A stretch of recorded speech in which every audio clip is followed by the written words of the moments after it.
Welcome to the Develop Great Managers podcast, where you can learn directly from the experts. I'm Dale Ferrario, your host. For more information and valuable insights, go to developgreatmanagers.com. Now, on to the show.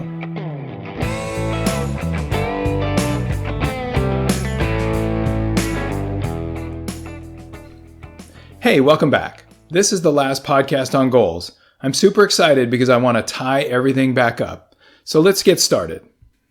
So the first thing I have to do, as I do every week, is a disclaimer.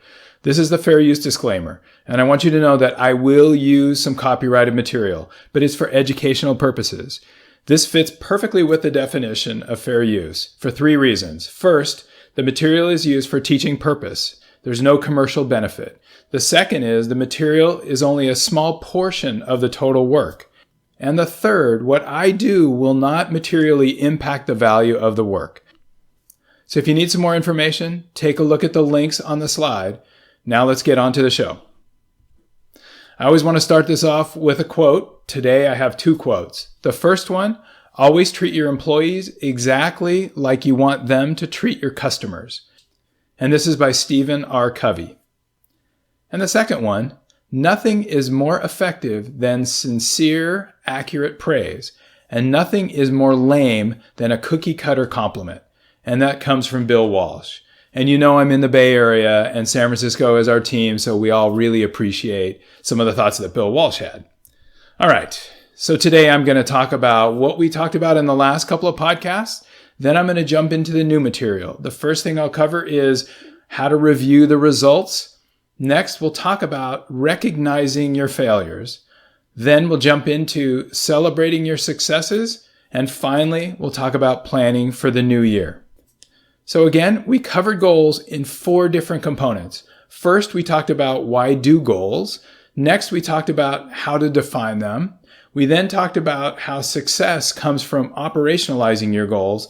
And today, we'll talk about time to reward. So looking back at that first podcast, Why Do Goals, there were really 5 important reasons why I think you need to do goals for your personal life and for your work life. The first one is goals provide clarity. Second, goals help you to stay focused. Third, goals give you motivation. Fourth, goals allow you to measure your progress. And then fifth, goals hold you accountable.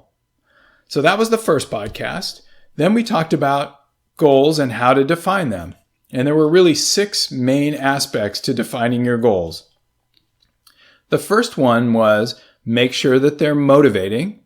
Second, link your goals to your business or to your vision. Third, engage others as you develop your goals. Fourth, make sure that your goals are SMART. Fifth, write them down. And sixth, make sure that you make them visible to yourself or to your team. So that was the second podcast. Then we talked about the process of operationalizing, or how to operationalize those goals so that you can succeed.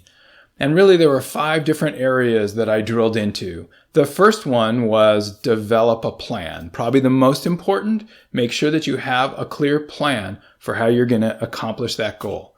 Next, and this really applies more to work than it does your personal life, assign an owner. Pick the right owner for that goal. Third, measure and report out on your progress as you move along and try to execute on that goal. And then fourth, review and make the necessary adjustments. And fifth, make sure that when you're done, you finalize the results. Now, let's get into the content for today. First, we've talked about writing down those results. Now we need to review the results. We need to spend the time going through them and deeply understanding how we did. Review each goal. You may need to do a retrospective where appropriate. Allow the conversation to move into goals and planning for the next year. That'll be a pretty natural thing. How did we do? What did we do well? What did we not do so well? And then what do we want to do next year? And then the last one is, as you think about drilling in and really understanding this goal and how you did, doing that retrospective, Think about doing a retrospective that's proportionate to the complexity of the goal. If it was a fairly straightforward goal, you're not going to have to spend a lot of time drilling in. Understand what happened. If it's a much larger goal, maybe a goal that included a whole team of people, you're going to need to spend more time talking about how to do that retrospective. And I'll talk more in detail about that just a second. Oh, here we go.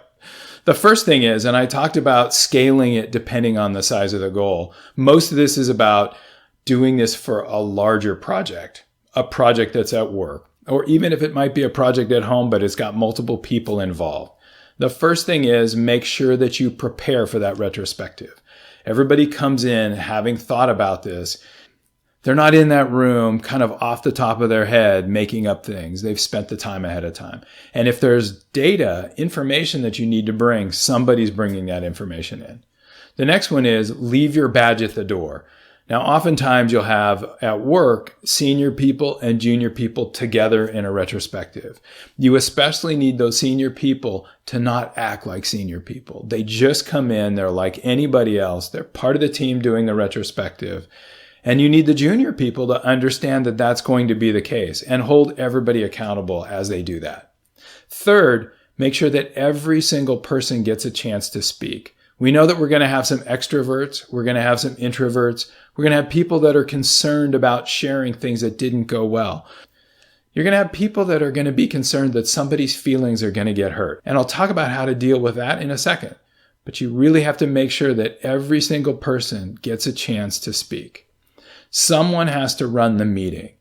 Somebody has to start that meeting off, review the goals or review the project to achieve that goal, discuss what worked and what didn't, and then determine what you're going to do differently. So that person that runs the meeting has to work their way all the way through that list and make sure that everyone participates, as I mentioned earlier. And then the last piece that's important in running that meeting is somebody should be there writing everything down. So you've got the person running it, you have a person writing everything down. As you're talking through it, write it all down. No ideas should be avoided because maybe they're just not a good enough idea. Write everything down. You can always go back later and cross off the ones that don't make sense, but you want to capture everything. Then at the end, you need to make sure that there's a final summary that's produced. And that summary ought to really lay out, here's the goal, here was the project that we completed to try to achieve that goal, here's what worked, here's what didn't work, and here's what we're going to do differently next time. I also wanted to just briefly mention agile retrospectives. So oftentimes you're going to run a project in an agile way. If that's the case, here's some links that'll help you to understand how to run your agile retrospectives. Okay, so now we've gone through and we've done the deep dives. We've really looked at it through retrospectives. We've run a fairly structured way to do that. The next thing I want to cover is recognizing your failures. You really should not achieve all of your goals. If you do, you didn't make your goals challenging enough. If you share this from the beginning, your team is going to understand that these goals are very challenging, and their expectations up front are going to be that there's a chance you might not make them all. You need to reiterate over and over that the goals are aggressive. Missing some at the end is really not going to be the end of the world. What matters is the process that you went through. Did you track how you were doing, and did you make adjustments along the way? If you did that, if you did your best, and you still didn't achieve that goal, that's just going to have to be okay. You should consider holding retrospectives to discuss each and every one of these goals, both the ones that you did well and the ones that you could have done better. And then you take all of this into account, planning for the next year, and you just move on. When you review members of your team, you also have to continue to reiterate the same message. You can't turn to a team member and say you failed. They're not going to be comfortable next year going after aggressive goals if what happens when you review them during the year is you really beat them up, or you don't give them a good review, or you don't give them a good increase because they failed to meet all of their goals. If they did a great job, even if they didn't achieve all of their goals, you need to reward them. So I hope that helps you with recognizing the failures. Now, of course, you need to celebrate your successes. Even if they're small successes, find a way to celebrate each and every single one. It might be as simple as a personal thank you, a surprise visit by a high-level executive or a technologist. Maybe it's at an all-hands meeting when you call out the people who have done really well. Maybe it's a dinner out. It's a small group celebration. It's just a get-together with friends. These can be personal goals, work goals. Find a way to celebrate the success. Now on to the last piece, preparing for next year. So we've talked about why goals matter. We've talked about how to define them. We've talked about how to operationalize them. And we've talked about how to reward people, how to do retrospectives, how to learn from them. Now what you really have to do is you have to look at all the information that you pulled together and determine what you and your team are going to do differently next year. There's a couple of questions you might ask yourselves. What will be expected of us next year? Now, when I think about myself for my personal goals, what do I expect of myself? If you're a team or an organization, you need to look at what the company or the organization expects of you. What would a great year look like? I mean, to me, that's the most motivating, is if you can think of what would be great if we got done and we achieved these goals, what would it feel like? Would it feel really good? If that's the case, that's to me what a great year would look like. Another one to think about is, what can we do to amaze and impress our customers and our leadership? Now, if you're always thinking about your customers, I think that's important. If you impress and amaze them, you're probably going to impress and amaze your leadership. But I think you need to think about both. For the customers and from your leaders, what can you do to amaze and impress them? And then you need to spend some time and think about, how the heck are we going to accomplish all this? You've got to make sure that you've thought through that just enough that your goals can be challenging, but not the kind of goals where you look at it and say, there is no chance we're going to achieve these. So for me, that's how I prepare for next year. I usually start that a couple months before the end of the year. I start to float some of those ideas. I start to bounce these questions off of my team. Or for my personal goals, I think about, what would a great year look like? I think about that a couple months before the end of the year. And as I get closer and closer to the end of the year, I've formulated a set of goals.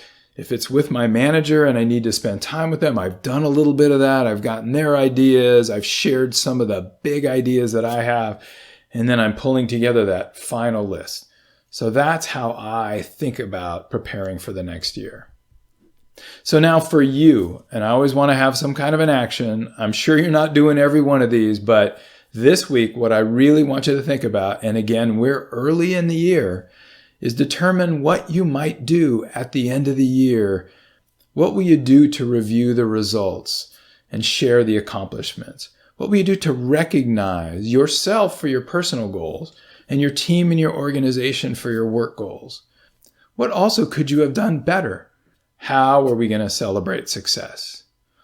I really hope that going through these 4 areas will help you to be more successful with your goals, whether they be personal or at work. Thank you so much for listening. If you like what you heard, there are more podcasts available on developgreatmanagers.com, on iTunes, or wherever you get your podcasts. And if you have time, please post a comment, or better yet, please write a review. Talk to you in the next podcast.